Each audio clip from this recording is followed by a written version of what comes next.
What's up, everybody? Hope everybody is doing well. Today I want to work on Wes Montgomery's solo on Harold Land's recording entitled West Coast Blues. This recording came out in 1960, and I was just kind of going through my CD collection the other day, and I ran across this one, and I was listening to it, and it's a pretty great record. If you're not hip to it, go check it out.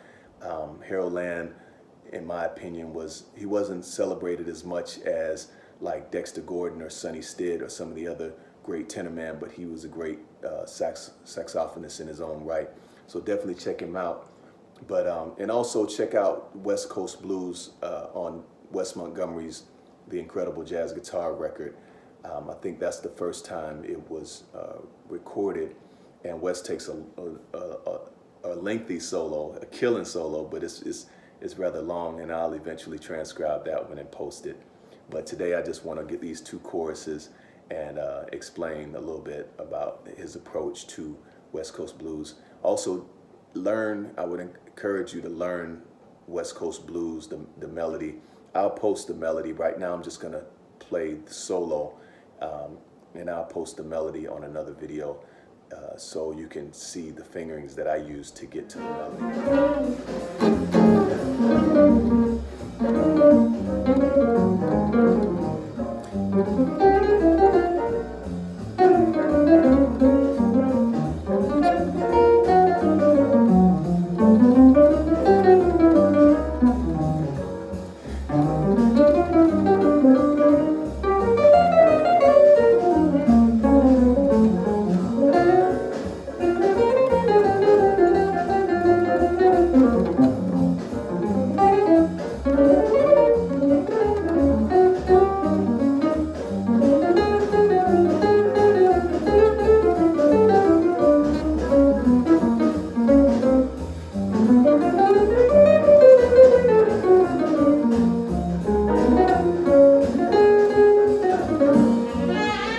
Okay, so here's here's course number one.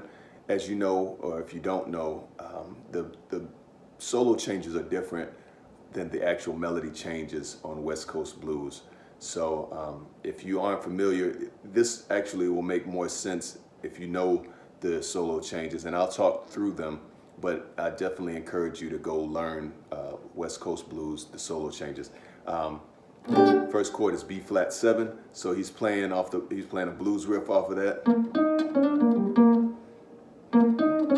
Then he's going to A13, back up to B flat 7, which is an excellent riff because he's playing off of the flat 5. Then he's doing a hammer-on pull-off, going into the E flat 7. He's playing this little riff in between.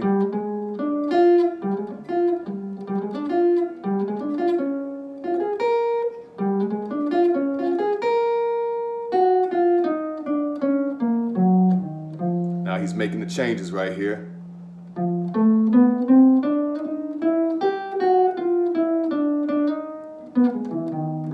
Nice signature Wes riff. Wes does that often.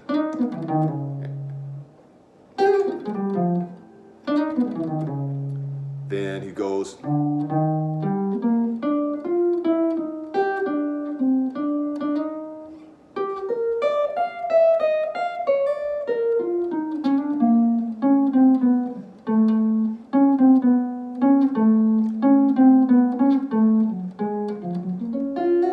Now let's go through that and let's explain the chords as we're going through. So he starts off again,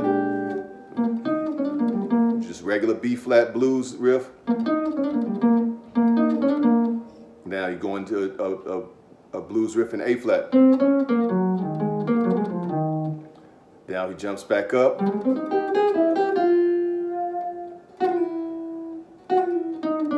Now he's lead.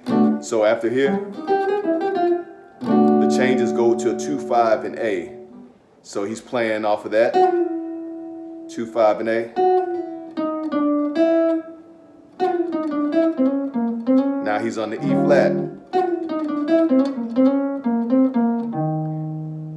he's playing the riff right here.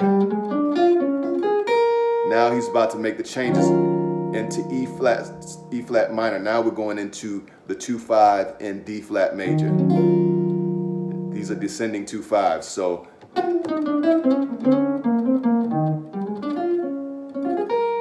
by the time he gets to that, after that riff, he's already on E flat minor 7 or E flat minor 9. Now right here, you're just essentially walking down. So you're still in D flat, you're still. Now he's making the change to C major, a 2/5 in C major.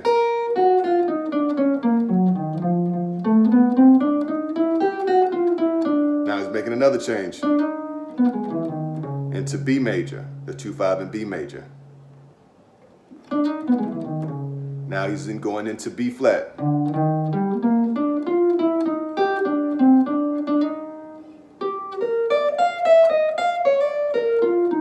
Just straight blues riffs.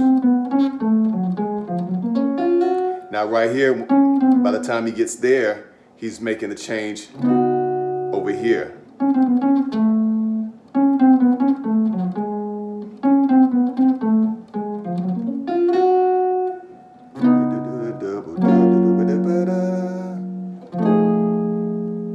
Alto dominant there, and then you're back to going into the second chorus.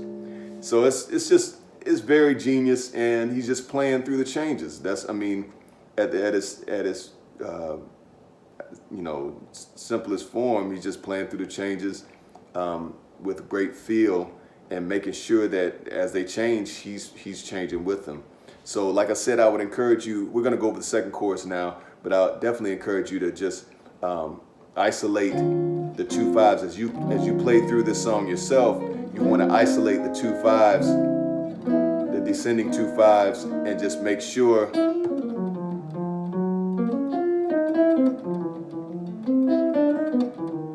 with just simple riffs will kind of help you hear how Wes is moving through these based off of this solo. But let's go through the second chorus. So here's chorus number 2. He starts with a very traditional old school blues type of riff.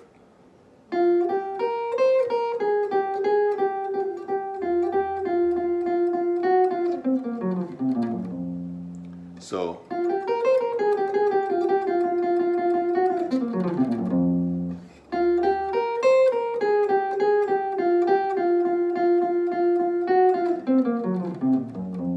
then he jumps up, because now we're on back to B flat 7 or B flat 7 flat 5. Then we're gonna jump up here, because now we're on the 2/5 going to, it's a 2/5 in A, but we're gonna be going back to E flat, but we have to honor that 2/5. So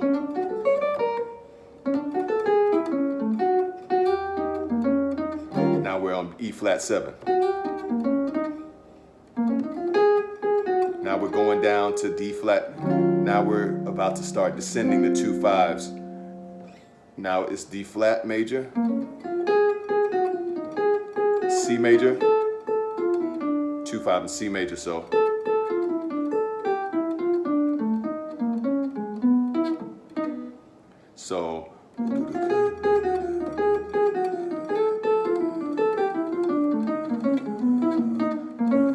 that's so good. That's great.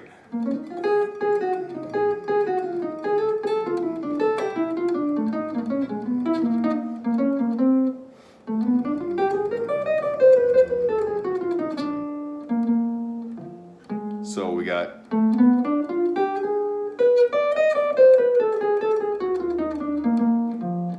then he does a sweep, another sweep, and then ends with just a regular blues riff. So let's go back. Let's go back here.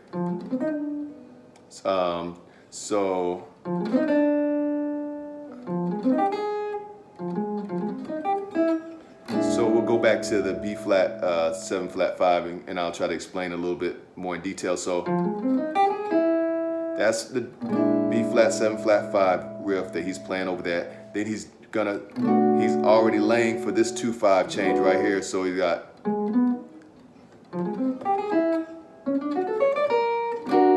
call and response.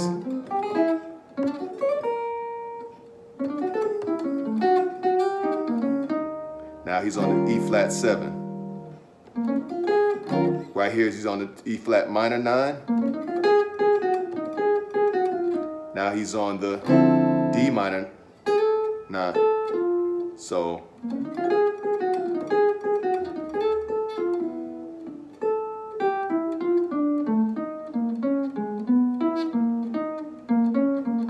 that part right there in the middle is just incredible. So he's got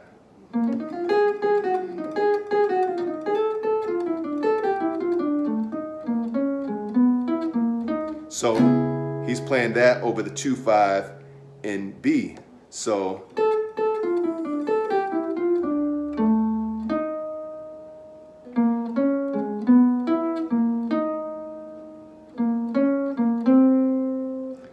now he's going to C minor.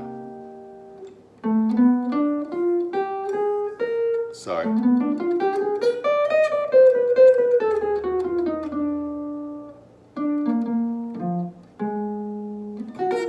So now he's playing off the D flat 7. It's just, Wes is freaking genius. So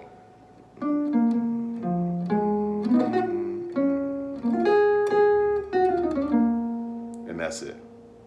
So hopefully that makes sense, and you can use these, just use these riffs, just this one alone. That's hip. I mean, you can play that. You can play it over other, just take it through the keys, play it over chord changes and stuff like that. Just explore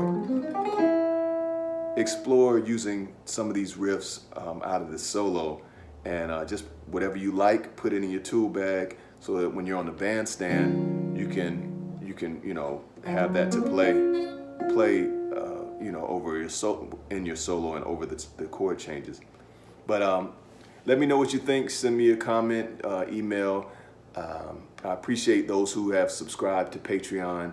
That really helps me out, especially now with all of this, the coronavirus and COVID-19 going on, and my gigs have kind of stopped, but Patreon is helping out. So I hope to see you all soon.